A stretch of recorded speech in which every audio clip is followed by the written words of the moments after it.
Rucham Aboim, again, welcome to our home. Thank you for attending. This week on My Thoughts, we will continue with our in-depth examination of Pirkei Avot, the Ethics of the Fathers, with the 11th Mishnah in the second chapter with Rebbe Yehoshua. Now he teaches that an evil eye, the evil inclination, and hatred of people remove a person from the world. Now, at first glance, these words seem a bit harsh. How can these three character traits be so destructive that they remove a person from the world?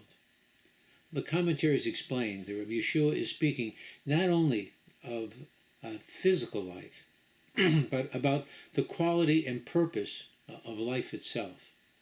A person may be alive physically, yet he is consumed by jealousy, controlled by selfish desires, and filled with resentment towards others. He is disconnected then from joy, peace, and holiness for which he was created. These traits diminish a person's ability to experience God Almighty's presence and rob him of the inner richness that makes life meaningful. So the first trait Rabbi Yeshua mentions is the evil eye, ayin ra. This refers primarily to jealousy and a begrudging attitude towards the blessings of others. A person with an evil eye is troubled when others succeed instead of celebrating another person's good fortune. He feels threatened by it. The more he compares himself to others, the more dissatisfied he becomes with his own life. Rabbi Yonah explains that such a person lives in a state of perpetual discontent, because no matter how much he possesses, he focuses on what belongs to someone else. The tragedy is that jealousy blinds a person to many blessings that God Almighty has already placed in his life. This may be the reason that the term ayin ra, an evil eye, is singular.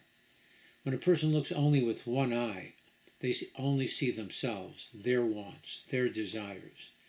However, when they look at the world through both eyes, then they at least have the capacity to see the needs of others as well. So the sages ask, who is rich? And answer, one who rejoices in his portion.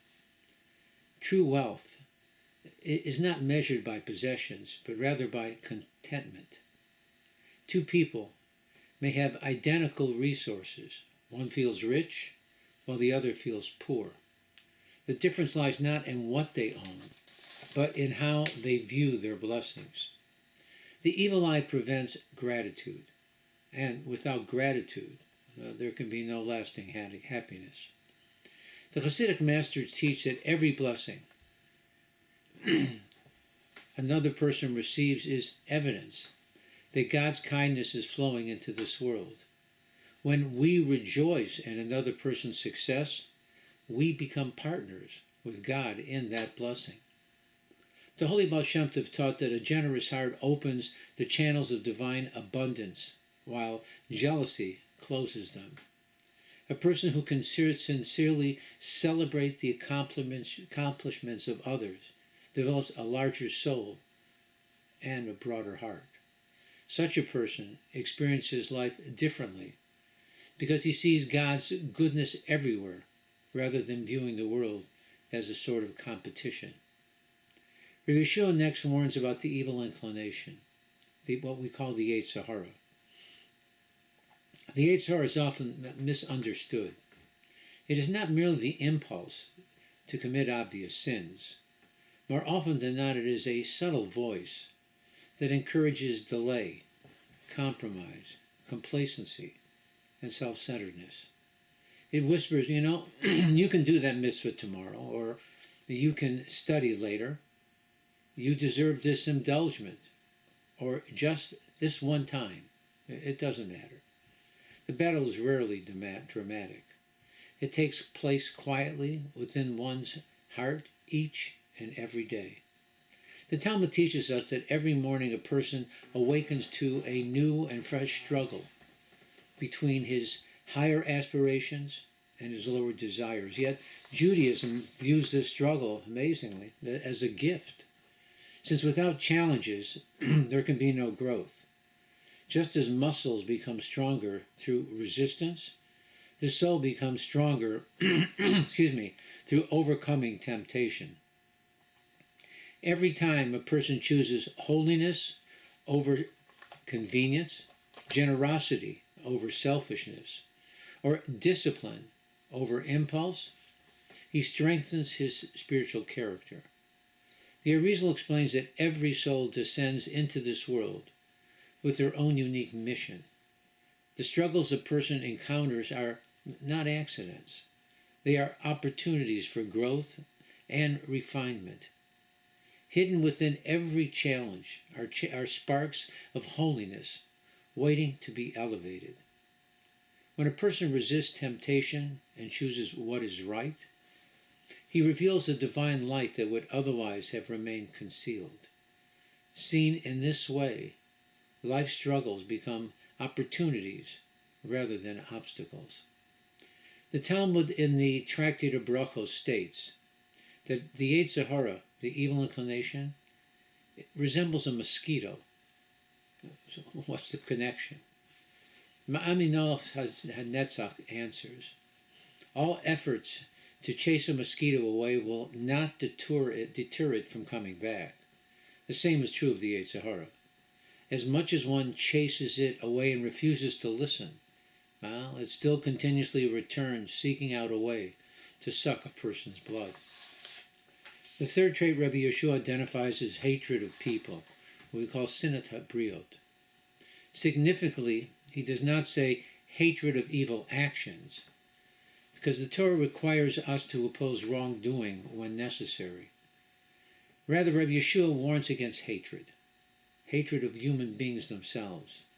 Every person is created in the image of God, and when we lose sight of that truth, we then damage not only our relationship with others, but more importantly, our relationship with the Creator. The Talmud in the Tractate above Metzia relates that Rab once went into a cemetery, and after investigating, he stated that 99 out of 100 people die from the evil eye. And only one dies from natural causes. The Rambam describes baseless hatred as referring to someone who's a recluse. He detests being around other people. He would rather prefer to live alone. Such a person will eventually suffer from melancholy. Hillel taught that love the creatures and bring them close to Torah. The commentaries note that Hillel did not say love the righteous or love the learned. He said love the creatures. Even if the only thing that one can say about another person, the only positive thing is that God created him, that alone is sufficient reason to treat him with dignity and compassion. Every human being contains a divine spark within them. Sometimes it's hidden beneath layers of confusion, pain, or poor choices, but it remains present nonetheless. The Tanya explains that hatred arises when we focus solely on external differences. Bodies appear separate, but souls are all united together. The more we identify with the soul, the easier it becomes for us to love others. The Holy Baal Shem Tov taught that when we see a flaw in another person, we should ask ourselves whether heaven is showing us something that is meant to be a reflection of our actions.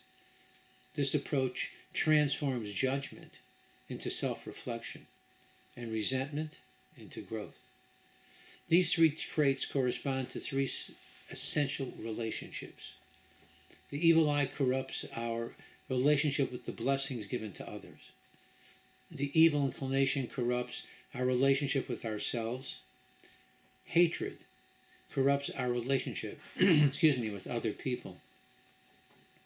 Together they create barriers between a person and the life God intends for him to live. Rabbi Yeshua therefore warns that they remove a person from the world because they separated him from joy, purpose, and spiritual vitality. In contrast, the Torah teaches us a different path. Rejoice in the blessing of others. Master your desires rather than being mastered by them. Love God's creations. A person who follows this path becomes a vessel for blessing, wisdom, and peace. His world expands rather than contracts, and he discovers that true life is found not in what one takes from others, but rather in what one gives to them. There's a story told. There was once two neighbors who lived in a small village. Each owned a beautiful garden. One man spent his days admiring the flowers that God had given him. Every morning he would get up early and walk among the roses. He thanked God for their beauty and worked diligently to care for them. The other neighbor, well, he spent his days just looking over the fence. Whenever he saw a flower in his neighbor's garden that seemed brighter than his own, well, he became upset. If a rose bloomed larger in his neighbor's yard, well, he felt cheated. If visitors complimented the other man's garden, he could think of nothing else for days. And then instead of watering his own flowers, he spent his time comparing them to someone else's. Well, years passed. The first garden became more and more beautiful with each season. The second garden slowly deteriorated. Weeds multiplied and flowers withered. The owner became increasingly bitter. One day an elderly traveler passed through the village and stopped to admire the first garden. Well, after that he looked over the fence and he saw the second garden and he asked the owner, "Why is your garden struggling so much?"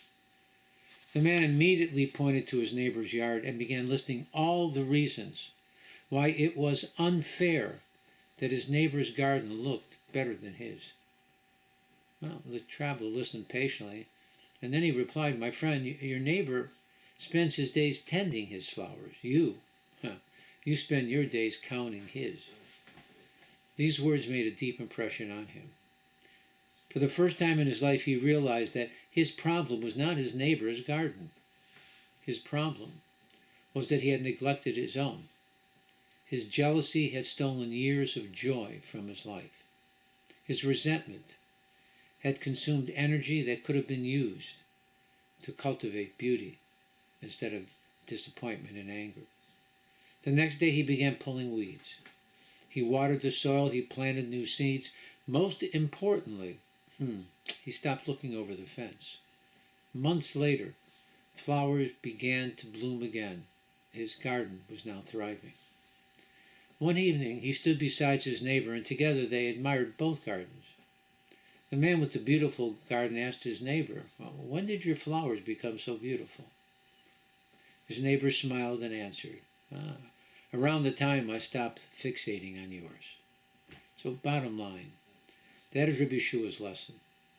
God Almighty has given each of us a garden to cultivate, a soul, a mission, a set of blessings, and a unique purpose for us to fulfill.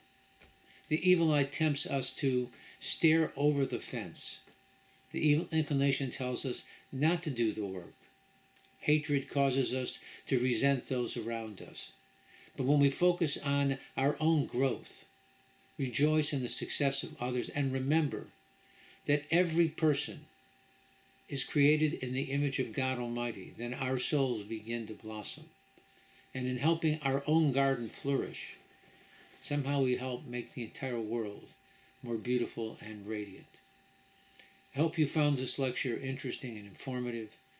May God Almighty bless you with the strength and wisdom to follow the advice of the sages.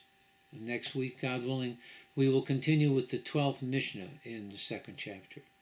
Again, let us all continue to pray for a swift and complete victorious end to the war in the Middle East, with the total annihilation of Iran and all of her proxies. Let us celebrate the return of all the hostages. May God Almighty cure the sick and injured, comfort all the mourners, and return home all the brave IDF soldiers led by Mashiach Tzidkenu quickly, and let it be in our time. Again, let me thank you for attending. Again, God should bless you and yours with all that's good, health and happiness and success.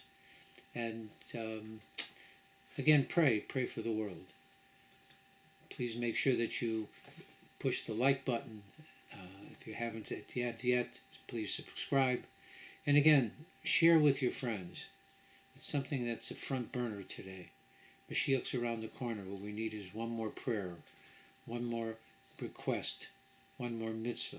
And who knows, that may be the one to open up the doors of salvation for all of us.